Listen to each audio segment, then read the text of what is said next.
Jake Morgan wiped his sweaty palms on his dark blue uniform as he walked down the long metal hallway. The space station around him hummed with quiet energy. Through the big windows, he could see stars scattered across black space like tiny diamonds. He had never been this far from Earth before. "Stop looking so nervous," said Captain Lisa Hayes as she walked beside him. She wore the gray uniform of Earth's military and carried a laser pistol on her belt. Lisa had been Jake's best friend since they were kids. Now she was here to protect him during these important peace talks. "I'm not nervous," Jake lied. "I just want everything to go well." Lisa smiled. "You'll be fine. Just remember what they taught you about alien customs. Don't touch anything without asking first." Jake nodded. He had spent months learning about the Zephyrian Empire. They were a proud warrior race who lived by strict rules about honor and respect. These peace talks were very important. Humans and Zephyrians had been fighting small battles along their borders for 2 years. Many people had died. If Jake could make peace today, it would save thousands of lives. They reached the main meeting room. 2 human guards stood by the door. Inside, Jake could see a large round table in the center. The room had soft blue lights and walls made of some kind of crystal that sparkled like ice. "The Zephyrians arrived 10 minutes ago," one guard told them. "They're waiting inside." Jake took a deep breath. "Let's do this." The doors slid open with a soft sound. Jake stepped inside and saw them for the first time. 3 Zephyrians stood on the other side of the room. They looked almost human, but their skin was pale blue like winter sky. Their hair was bright silver and seemed to glow in the light. They were tall and moved with the grace of trained fighters. The one in the middle was clearly their leader. She wore armor that looked like it was made from blue metal and silver cloth. A long sword hung at her side in a beautiful case covered with strange symbols. Her eyes were bright gold, and they watched Jake carefully as he approached. "I am Jake Morgan, speaking for the Human Colonial Alliance," he said. He had practiced this speech many times. "We come in peace, hoping to end the fighting between our peoples." The female Zephyrian stepped forward. "I am Princess Lyra Starweaver of the Zephyrian Empire. We will hear your words." Jake smiled and held out his hand. It was a simple human greeting that he had done thousands of times. But the moment he did it, everything went wrong. The princess's gold eyes went wide with shock. The 2 male Zephyrians behind her made angry sounds and reached for their weapons. Princess Lyra's face turned darker blue, which Jake guessed meant she was very upset. "You dare insult me?" she said in a cold voice. Her hand moved to her sword. Jake stepped back quickly, confused and scared. "I don't understand. I was just trying to be friendly." "Offering your hand like that means you think I am weak," Princess Lyra said. She pulled her sword from its case in one smooth motion. The blade was beautiful, made of some kind of metal that seemed to shine with its own light. Strange symbols were carved along its length. "Among warriors, we greet like this," she said, holding the sword up between them. Jake had never seen anything so beautiful and terrifying at the same time. The sword seemed alive somehow, catching the light and throwing it back in rainbow colors. He knew he should say something, but his mind was blank. Lisa moved closer to him, her hand on her weapon.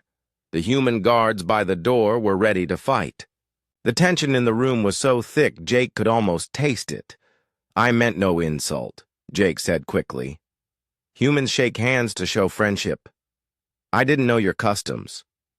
Princess Lyra looked at him for a long moment. Her anger seemed to cool, slightly. "You are young and ignorant," she said. "But ignorance can be forgiven if you learn." She began to lower her sword. Jake felt relief wash over him. Maybe he could fix this mistake. Maybe the peace talks could still work. But as he stepped forward to try again, his foot caught on something. Looking down, he saw that the crystal walls had small pieces sticking out like decorations. His shoe had gotten caught on one of them. Jake stumbled backward, trying to catch his balance. His hands reached out for anything to grab onto. He felt his palm hit something sharp and cold. Pain shot through his hand. When he looked at his hand, he saw a deep cut across his palm. Bright red blood was flowing from the wound. Several drops had already fallen to the floor. But that wasn't the worst part. Some of his blood had splashed onto Princess Lyra's sword.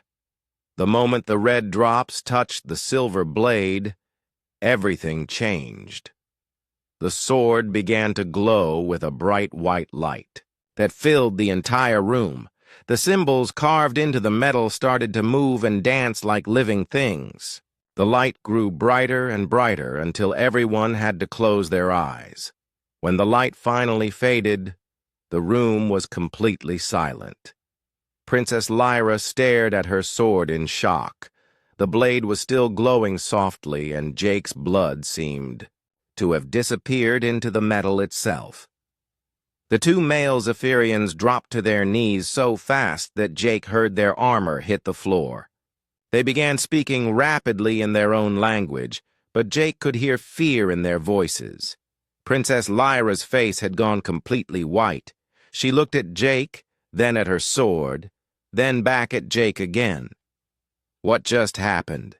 Jake asked. His hand was still bleeding, but he barely noticed the pain now. One of the male Zephyrians looked up at Princess Lyra. "The blood binding of eternal unity," he said in English, his voice shaking. "It has been activated." "That's impossible," Princess Lyra whispered. "That ritual hasn't been used for over 1,000 years. Jake felt cold fear growing in his stomach. "What does that mean?" Princess Lyra met his eyes. In her golden gaze, he saw shock, fear, and something else he couldn't name. "It means," she said slowly, "that according to the oldest laws of my people, we are now married." The words hit Jake like a physical blow. Married? To an alien princess he had just met? The room started to spin around him. Lisa grabbed his arm to steady him. "Jake, are you okay?" But Jake couldn't answer. He was staring at Princess Lyra, who was staring back at him. The sword in her hands was still glowing softly, as if it approved of what had just happened. In the space of 5 minutes, Jake had gone from trying to make peace between two species to accidentally marrying an alien warrior princess. As he looked around the room at the shocked faces of humans and Zephyrians alike, one thought kept running through his mind. His diplomatic training had definitely not prepared him for this. 2 hours later, Jake sat in his small room aboard the human ship Defender. His hand was wrapped in white bandages, but the cut had stopped hurting. The pain in his head from trying to understand what had happened was much worse. Lisa paced back and forth across the room like a caged animal. "This is crazy," she said for the 10th time. "You can't actually be married to an alien. That's not how marriage works." "Tell that to the sword," Jake said. He couldn't stop thinking about how the weapon had glowed when his blood touched it. Even now, hours later, he could swear he felt something strange in the back of his mind, like someone else's thoughts were trying to whisper to him. Dr. Amy Watson entered the room carrying a thick computer tablet. She was Earth's best expert on alien cultures, and right now she looked very worried. Her gray hair was messy, and her clothes were wrinkled like she had been working for hours without stopping.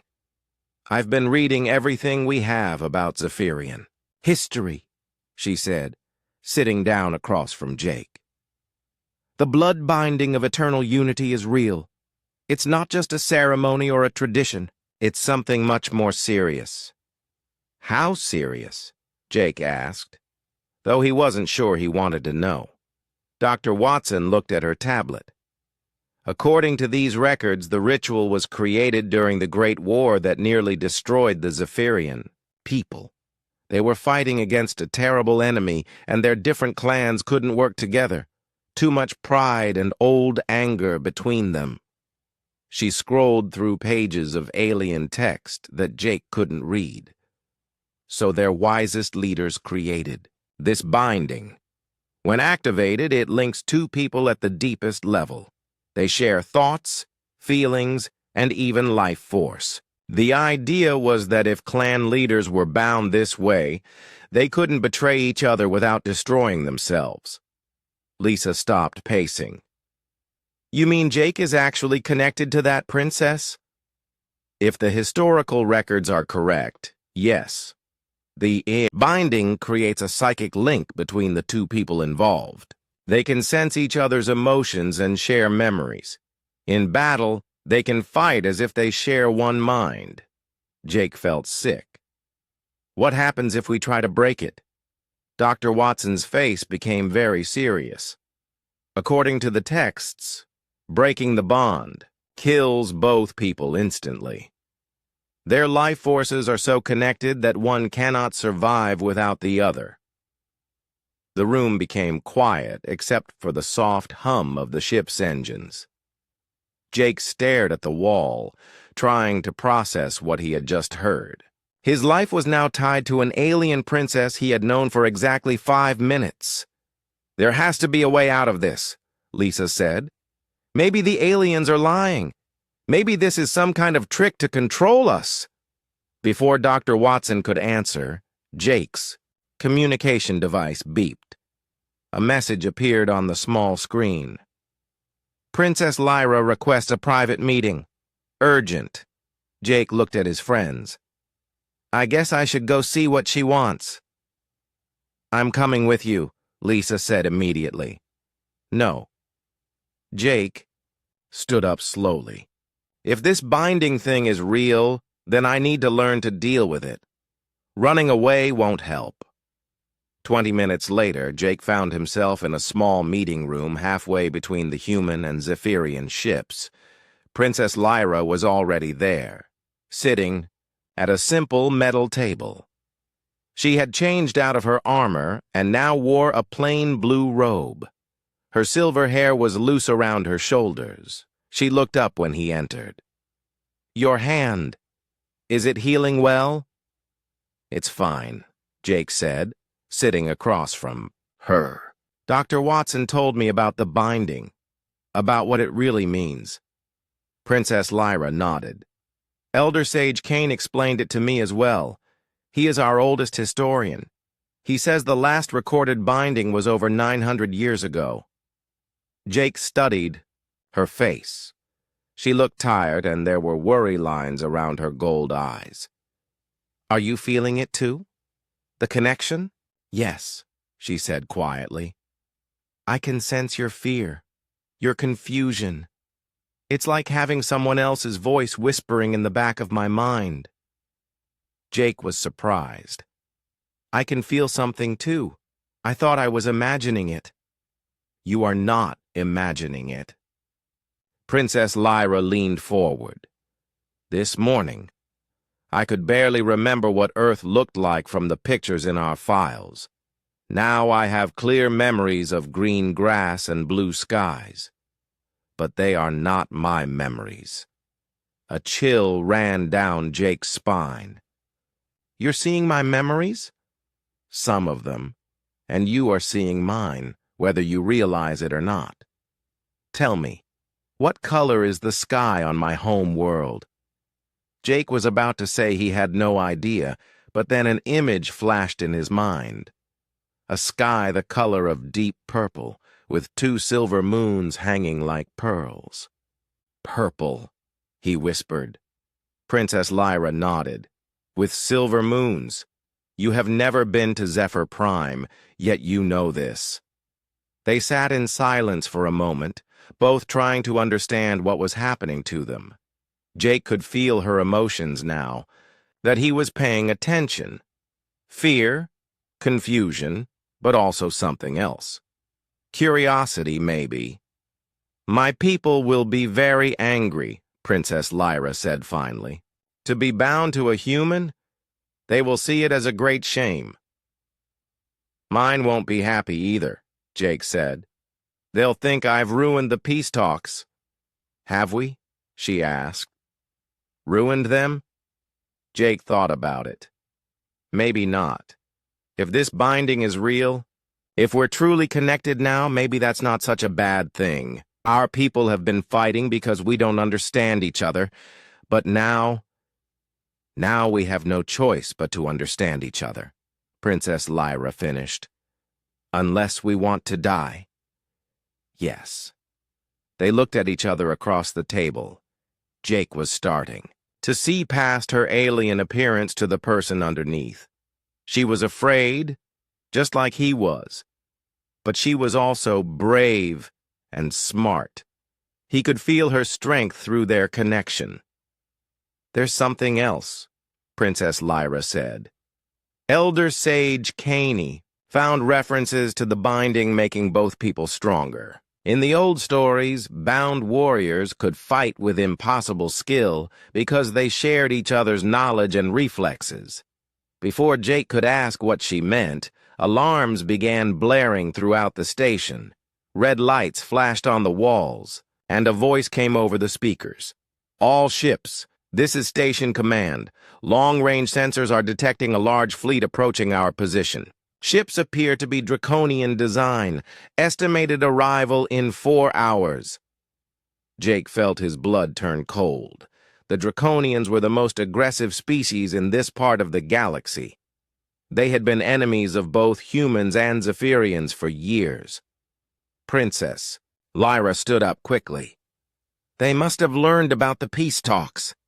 This is the perfect time to attack while our fleets are together in one place. How many ships? Jake asked, though he was afraid of the answer.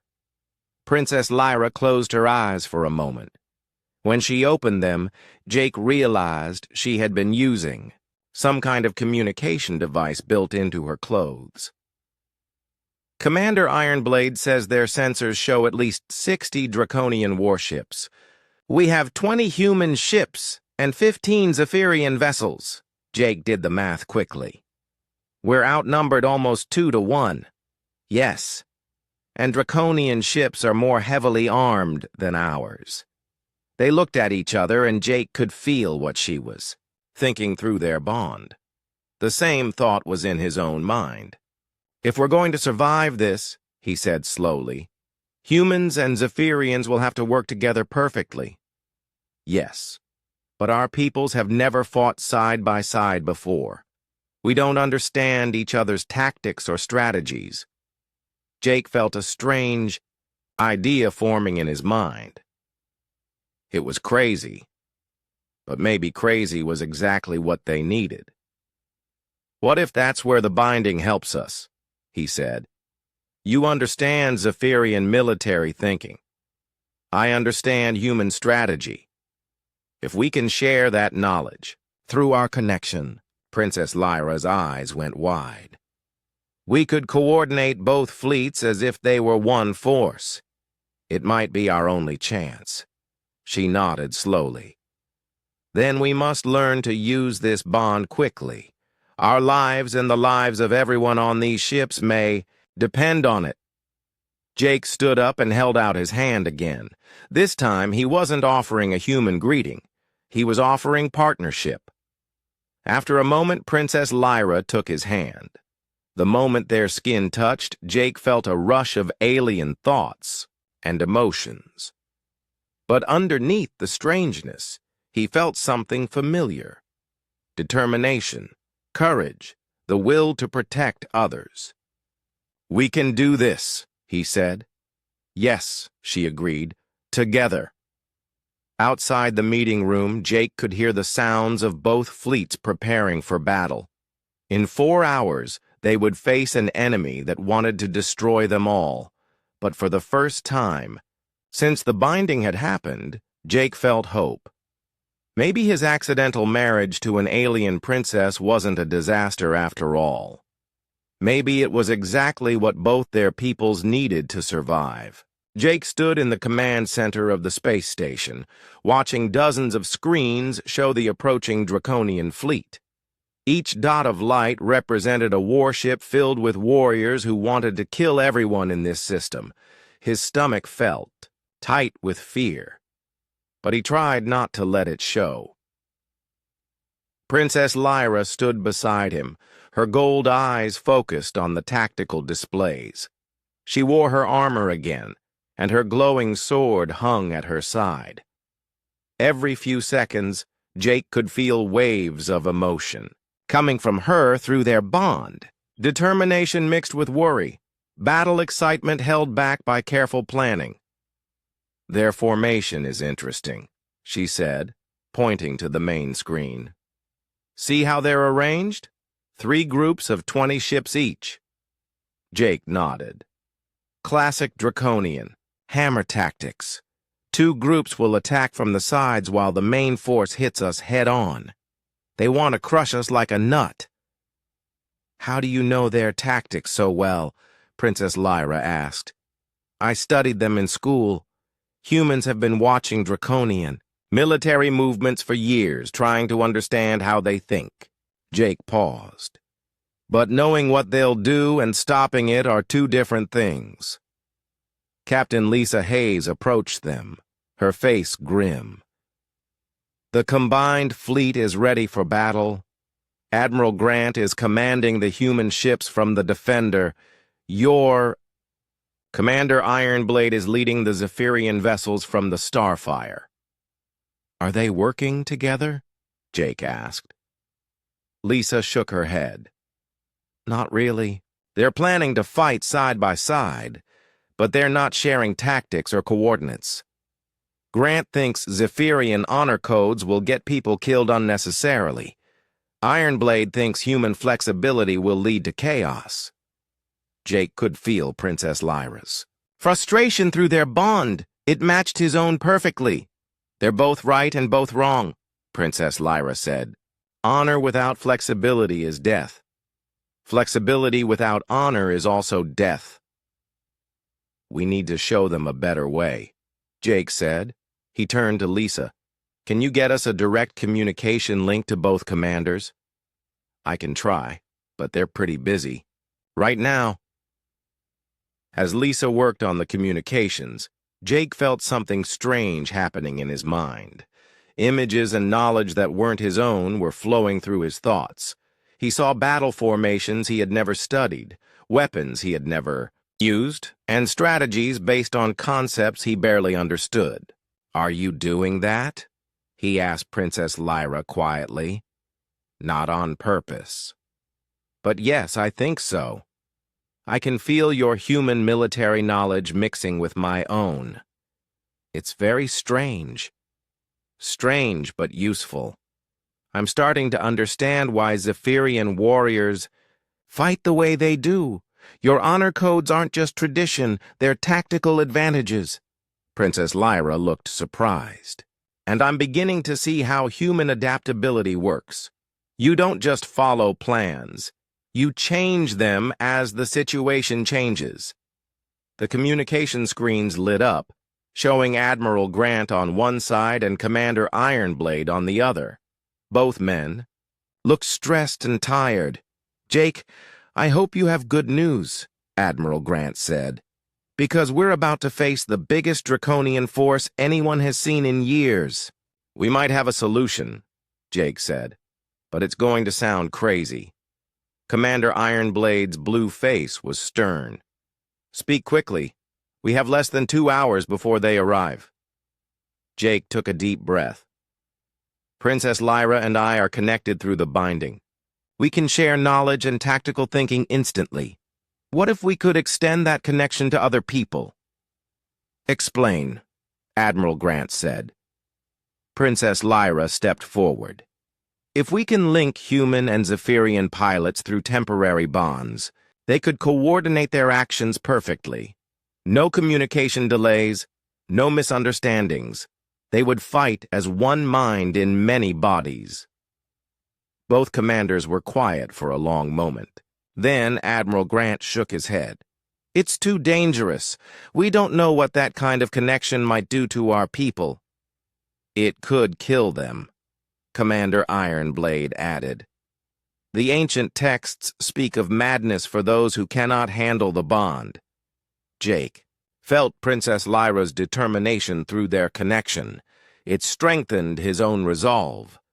The Draconians are going to kill us anyway if we fight them the old way, Jake said. We need something they've never seen before, something that will give us an advantage despite being outnumbered. And if the bonding process fails? Admiral Lee, Grant asked. Then we die trying something new instead of dying the same old way, Princess Lyra answered. At least this way, we have a chance. Admiral Grant and Commander Ironblade looked at each other across their screens. Jake could see them weighing the risks against their desperate situation. How would it work? Commander Ironblade asked finally. We're not sure, Jake admitted. But we think if volunteers from both species are willing to try, Princess Lyra and I can use our bond as a bridge to connect them temporarily. Just for the battle, Princess Lyra added. Long enough to coordinate our attack and defense. Admiral Grant rubbed his forehead. This is the craziest plan I've ever heard. Do you have a better one? Jake asked. After another long pause, Admiral Grant sighed. I'll ask for volunteers from the human pilots, but I won't order anyone to do this. Nor will I, Commander Ironblade said, but I will ask. The communication ended, leaving Jake and Princess Lyra alone with their thoughts and fears. Through their bond, Jake could feel her worries mixing with his own. What if we're wrong? He asked. What if this kills everyone who tries it? Then we'll face our deaths knowing we tried to save our people, she replied. That's all any warrior can do. An hour later, they stood in the station's main hangar bay. 12 human pilots and 12 Zephyrian warriors had volunteered for the bonding experiment. Captain Lisa was among the humans. To Jake's surprise, Commander Ironblade had volunteered to represent the Zephyrians. The process should be simple in theory, Princess Lyra explained to the volunteers. Jake and I will hold hands to strengthen our connection. Then each of you will place one hand on one of us. The bond should flow through us and link all of you together? Should, Commander Ironblade noted. But you're not certain? No, Jake admitted. We're not.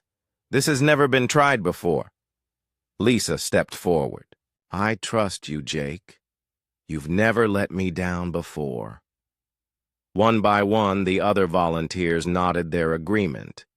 Humans and Zephyrians who had been enemies that morning were now willing to risk their lives based on Jake's plan. Are you ready? Princess Lyra asked Jake quietly. He could feel her nervousness through their bond, mixed with determination and hope. As ready as I'll ever be. They joined hands in the center of the group. Immediately, Jake felt their connection grow stronger. He could see through Princess Lyra's eyes and feel her heartbeat as if it were his own. The volunteers formed a circle around them. Each person placed one hand on Jake's shoulder or arm and the other on Princess Lyra. The moment the circle was complete, something amazing happened. Jake's mind exploded with new consciousness. Suddenly, he wasn't just Jake Morgan anymore. He was also Lisa Hayes, remembering their childhood together. He was Commander Ironblade, feeling the weight of protecting his people. He was a young Zephyrian pilot named Kira, terrified but determined to prove herself worthy. Through the shared connection, he felt all their memories, fears, hopes, and skills blending together. Human creativity flowed into Zephyrian discipline. Zephyrian honor strengthened human determination. The tactical knowledge of 24 elite fighters became available to all of them instantly. "This is incredible," Lisa's voice said. But Jake heard it both with his ears and through the bond. "I can feel all of you." "Stay focused." Commander Ironblade's thoughts came through clearly. "We must use this gift wisely." For 10 minutes, they practiced moving and thinking as one group. Human pilots learned Zephyrian fighting techniques instantly. The Zephyrian warriors absorbed human adaptability and creative thinking. When they finally broke the circle, everyone was breathing hard, but their eyes were bright with excitement and new understanding. "How do you feel?" Princess Lyra asked. "Different," Lisa said. "Like I understand things I never understood before." Commander Ironblade nodded slowly. "The bond fades, but the knowledge remains. We are ready." Jake looked around at the group of volunteers. Humans and Zephyrians who had been strangers now looked at each other with respect and understanding. Then, "Let's go save our people," he said. As they headed to their ships, Jake felt Princess Lyra's hand slip into his. Through their permanent bond, he felt her confidence and determination. The Draconian fleet was almost here. But for the first time since this crisis began, Jake believed they might actually have a chance to win. The first Draconian ships appeared on the edge of the solar system like dark shadows against the stars. Jake watched them from the command center, feeling his heart pound faster with each passing minute. Through his bond with Princess Lyra, he could sense her preparing for battle like a sword being sharpened. 63 enemy ships confirmed," reported the station's sensor officer. "They're moving into attack formation." Admiral Grant's voice came through the speakers. "All human vessels, this is Admiral Grant. Take positions according to Plan 7. Stay close to your Zephyrian partners." Commander Ironblade's deeper voice followed. "Zephyrian warriors, remember your honor. Fight with courage. Death before dishonor." Jake and Princess Lyra stood side by side, watching the tactical displays. The combined human and Zephyrian fleet looked tiny compared to the approaching Draconian force. 35 ships against 63. It should have been hopeless. "The bonded pilots are in position," Princess Lyra reported. "Lisa leads the human group. Commander Ironblade leads the Zephyrians." "Can you still feel their connection?" Jake asked. Faintly. "It's not as strong as ours, but it's there. They're ready." The Draconian fleet split into 3 groups, just as Jake had predicted. The largest group of 25 ships came straight at them, 2 smaller groups of 19 ships. Each moved to attack from the left and right sides. "Classic hammer tactics," Jake muttered. "They want to crush us from 3 directions at once." "Let them try," Princess Lyra said. Through their bond, Jake felt her battle excitement mixing with careful planning. "We have something they've never seen before." The first shots came from the Draconian ships when they were still far away. Bright beams of energy crossed the space between the fleets. Most missed their targets, but a few hit human and Zephyrian ships.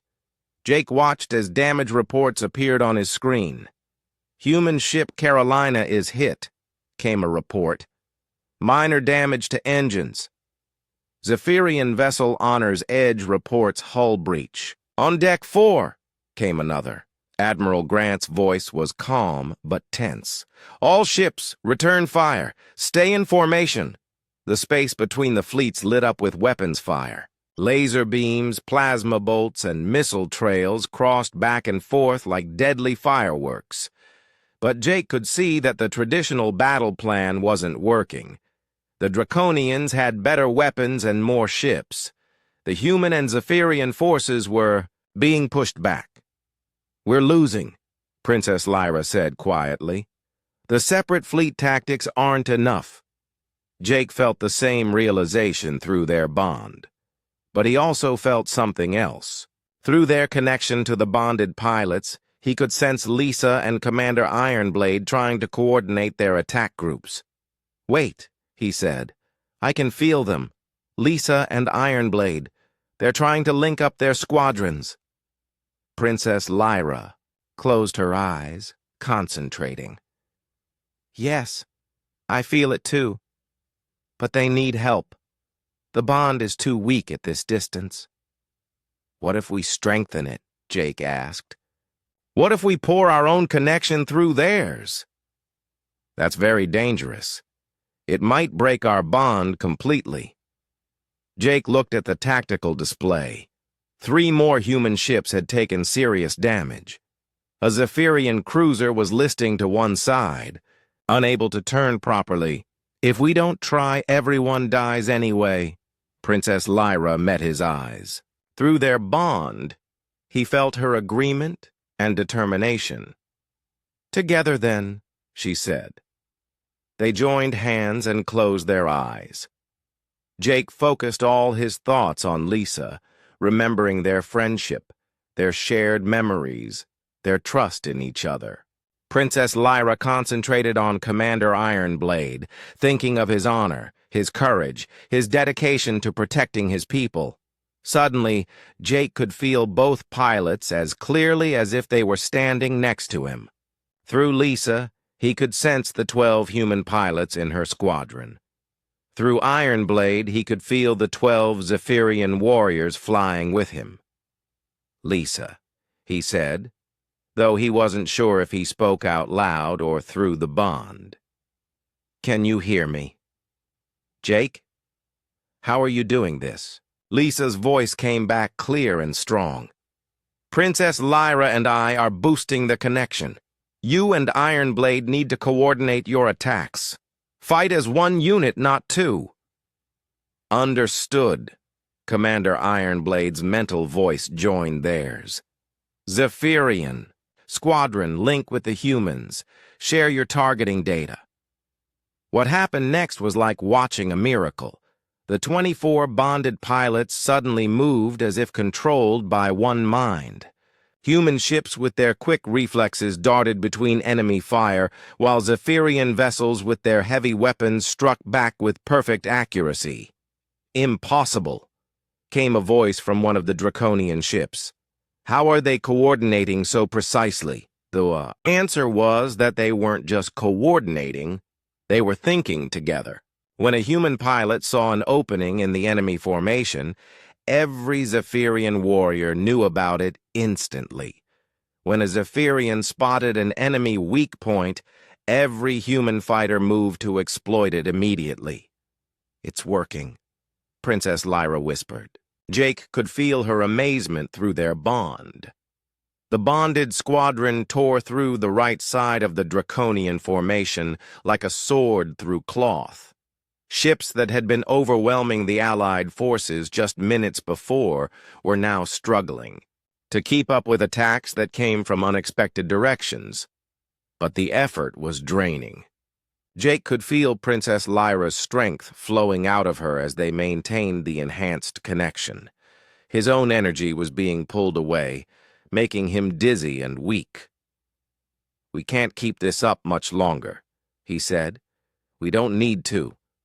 "Princess," Lyra replied. "Look." Jake opened his eyes and looked at the tactical display. The Draconian fleet was in chaos. Their perfect formation had been broken by the coordinated attacks of the bonded pilots.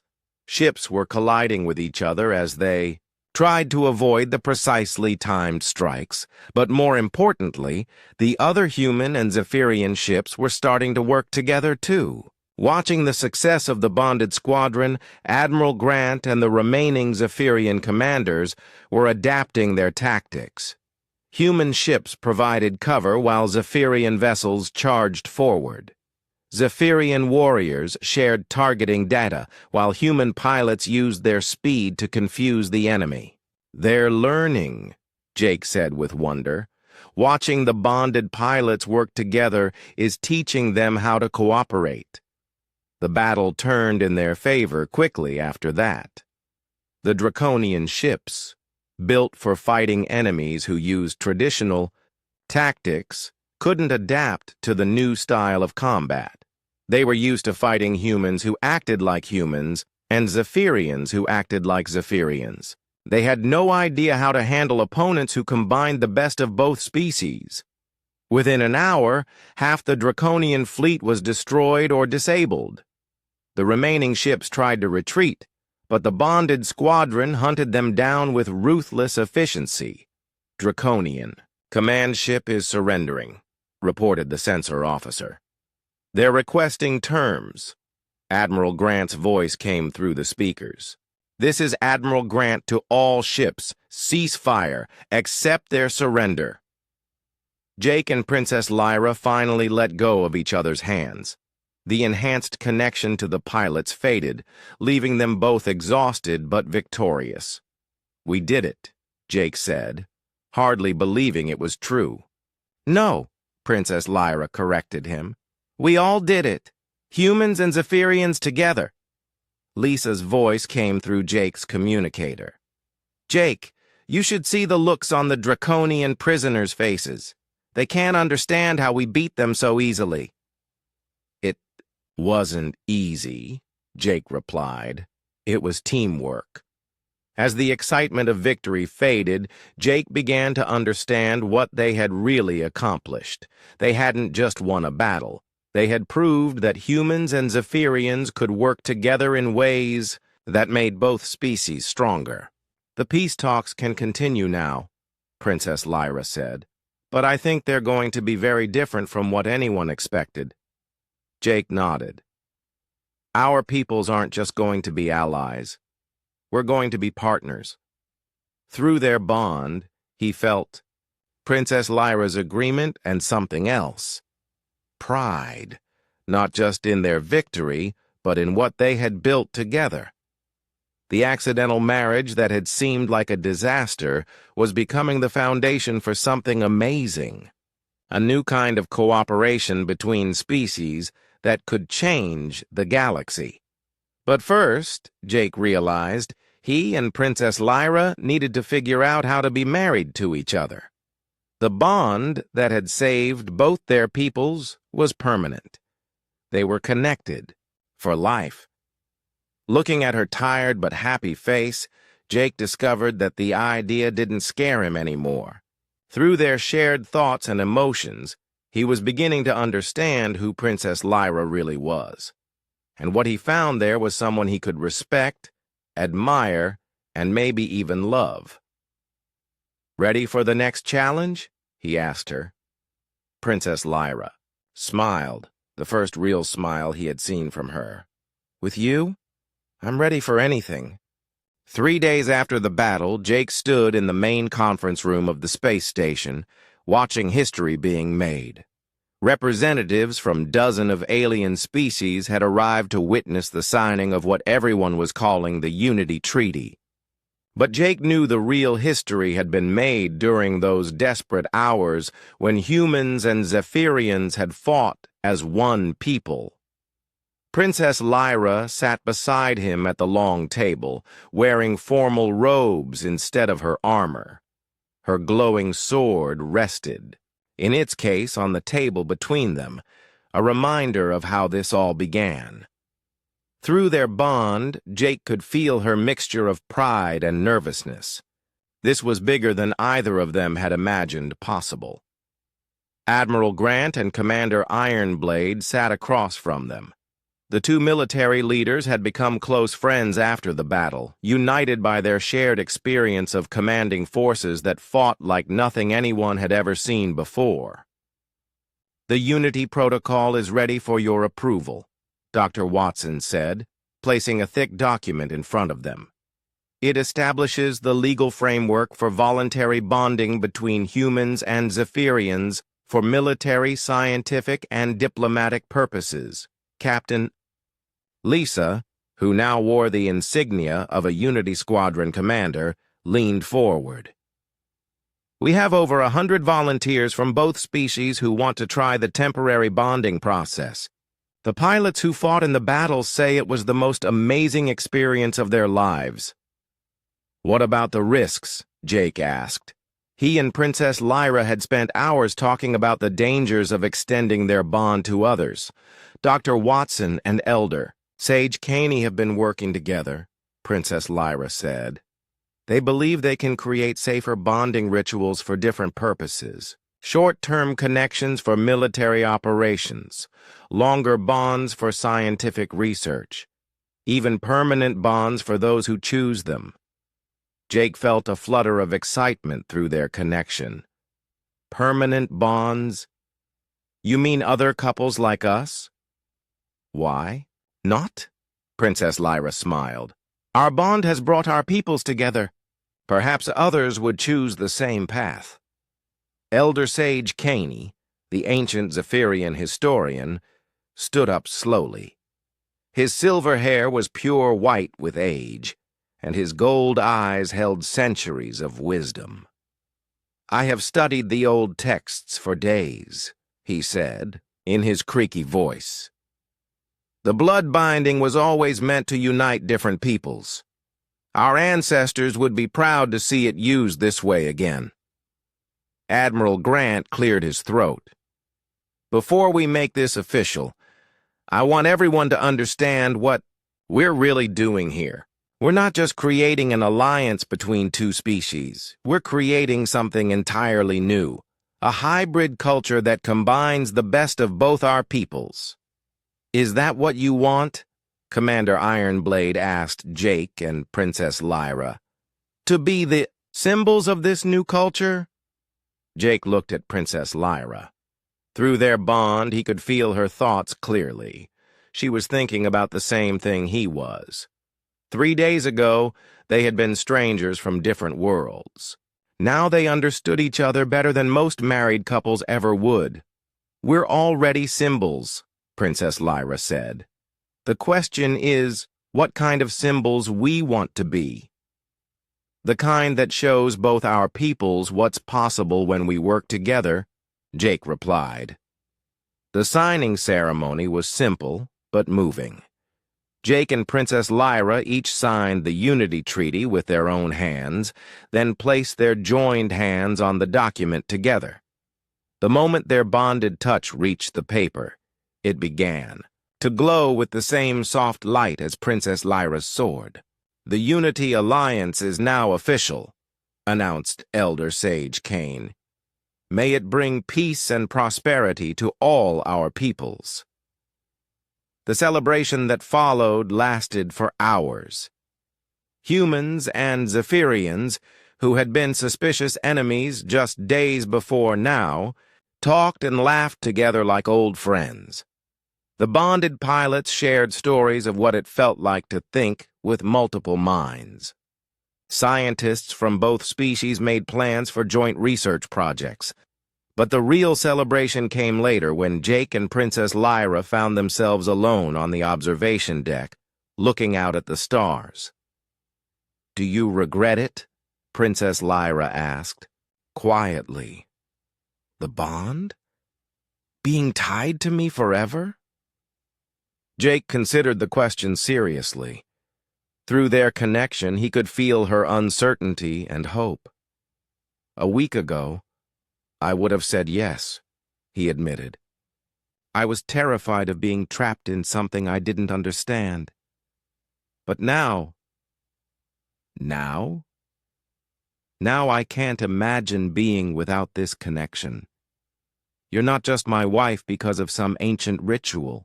You're my partner, my other half.